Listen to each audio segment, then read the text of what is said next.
Всем привет! И вы снова на моем канале Мастер Кнотс 007. Сегодня мой урок посвящен узлу крест, нескольким способам его завязывания.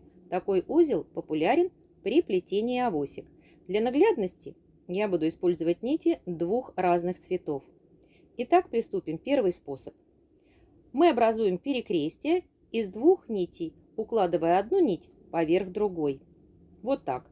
Раз, два, 3-4 конца нитей, и каждый поочередно мы будем укладывать вот таким образом. Первый, далее второй конец нити, теперь мы берем третий конец нити и четвертый конец нити мы будем продевать в образовавшуюся первую петельку. Вот так. А теперь начинаем, придерживая первое перекрестие центральное, затягивать каждую из петелек до тех пор, пока у нас не образуется, не затянется полностью наш узел крест. Вот таким образом. Да, нужна будет тренировка обязательно, но у вас все получится. На самом деле это не так сложно. Этот способ завязывания узла крест удобен при формировании первого ряда плетения. Я объясню почему. Его не очень удобно использовать в дальнейшем, а только для первого ряда. Но это в конце видео. А теперь мы будем изучать второй способ образования или плетения узла. Итак, левой нитью мы образуем вот такую змейку, сначала над, а потом под правой нитью. Она у нас голубого цвета. Теперь правую нить, она голубая, мы поддеваем под левой змейкой, полностью под всеми нитями, и конец нити продеваем в петлю, нижнюю петлю слева. Вот, смотрите внимательно. Вот сюда. И точно так же начинаем формировать, затягивая петельки, формировать наш узел. Для начала, перед тем, как приступать к плетению вашего изделия, я рекомендую потренироваться на отрезках нитей для того, чтобы понять, каким образом это делается, чтобы у вас потом не возникло проблем. Итак, вот образовался наш узел крест. Существует еще один очень интересный способ плетения этого узла. Итак, мы снова будем использовать две нити разных цветов для наглядности. Левой нитью мы обвиваем два пальца левой руки, можно 3, как вам будет удобно, потренируйтесь. А правую нить, вот конец этой нити, мы заводим под вот эту нить, под конец левой нити, смотрите. Теперь мы должны снять петельку, которую мы сделали вокруг наших пальцев. Ой, мне не очень удобно это делать на камеру, но я постараюсь, сейчас вам все станет понятно. Вот таким образом, вот наша петелька. Мы обвиваем и петлю, и конец левой нити, и продеваем вот в эту сторону, мы продеваем нить в петельку. Видите, мы начинаем затягивать точно так же, ничего нового, так же, как и в предыдущих случаях, мы затягиваем наш узел крест. Вот таким образом. Вы потренируетесь на отдельных отрезках и выберите, какой из способов вам нравится больше. Давайте посмотрим, как сплести следующий узел, если вам это необходимо.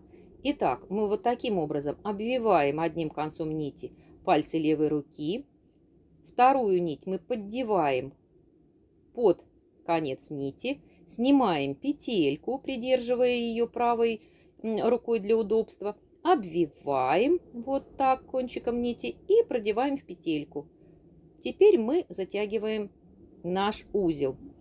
У вас может оказаться таким образом, что нити между узлами не одинаковой длины. Поэтому мы себе помогаем, подтягивая петельки, выравнивая длину этих нитей. Я вам покажу, что же сделать в том случае, если у вас все-таки после затягивания узла все равно оказались нити разной длины. Вот посмотрите, наша правая нить между двумя узлами, она длиннее, чем левая, и это некрасиво. Для того, чтобы это выровнять, мы аккуратно находим петельку, вытягиваем ее до того, чтобы образовалась одинаковая длина, подтягиваем с другой стороны и снова затягиваем узел. Вот таким образом. Точно так же мы сейчас будем поступать и со вторым способом. Итак, мы плетем следующий ряд узлов. Образуем левой нитью вот такую змейку поверх, а потом снизу. Теперь мы поддеваем конец нити под левыми всеми нитями и в обратную сторону продеваем вот в эту петельку конец нити. И точно так же затягиваем узел. Здесь у нас может получиться то же самое. То есть у нас не одинаковая длина нитей между узлами. Аккуратно найдите ту петельку, которая поможет выровнять длину нитей, подтяните, не торопитесь. От этого будет зависеть красота вашего изделия. И сформируйте по новой узел. Вот мы выровняли длину нитей между узлами. Вот таким образом. Вернемся к нашему первому способу, которым мы вязали узел крест. И посмотрим, почему же нельзя связать второй ряд узлов таким способом.